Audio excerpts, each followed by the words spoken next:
Hello and welcome to Cadence Design Systems Fidelity Tutorial Tuesday, where we show you how to use a feature or demonstrate a technique in just a few minutes. In today's episode, we are going to look at the new Assistant Model Defeaturing tools in version 25.2. Specifically, we will be looking at how to use the tool to defeature pinch points. Assistant Model Defeaturing offers a semi-automated workflow for fixing quilts. It is able to automatically detect and classify quilt-related issues that often lead to poor meshing outcomes. For now, it can detect pinch points, non-orthogonal thin surfaces, and dense surfaces. Today, we will go over an example case of finding and fixing pinch points in the representative geometry. Moving over to the interface, we can see here that I have loaded in the half symmetry model of the CRM vehicle. And you can see again, we have a few trim operations already done. But for today, we are going to look at all the pinch points that we have in here. To move into the Assistant Defeaturing tool, we first select all the models that we have here. So we have one model for this case. Zoom out, go to Create, Assistant Model Defeaturing. Now, after the initial loading into the feature, you can see we have a bunch of colored issues that has been detected by the tool. So if you look into the issues window, you can see we have pinch points in the yellow. We have the non-orthogonal thin surfaces here and dense surfaces. For today's video, we are going to look at just the pinch points.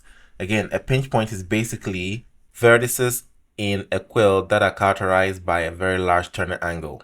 Pinch points produce cells in the surface mesh with high maximum included angles and skewness. Defeaturing the pinch below the desired minimum mesh scales produces a high quality surface mesh, which is why we are using this tool to try to identify and remediate these pinch points. So as you can see here, all these are pinch points because of the very thin vertices that we have here.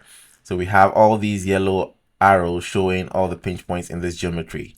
So we can actually select a few of them with a click and then a shift click to select a few of them. We can go into the display tab, do some model transparency to get more views of that. Of course, we can also go into the selections and then zoom into each of them to find where they are in the geometry itself. So let me go back.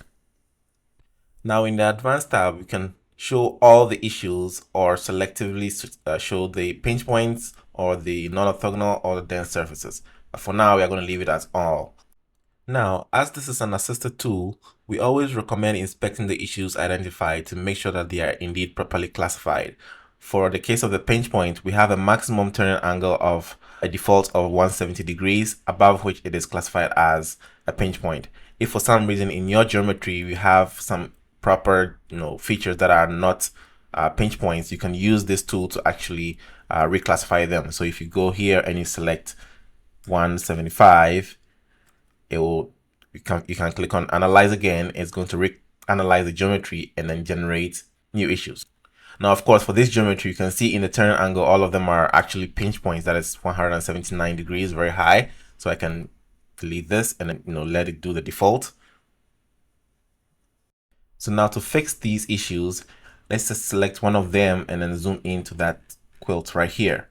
What we can do here is use the repair window here to do a pinch target length, and you can select this to be the target length scale that should not be longer than that quilt boundary here. So I can say 0.02, and you can see it automatically draws these splits locations. And if you go to any of the other ones, so if I go to, let's say this one here, you see that it actually draws the same one here.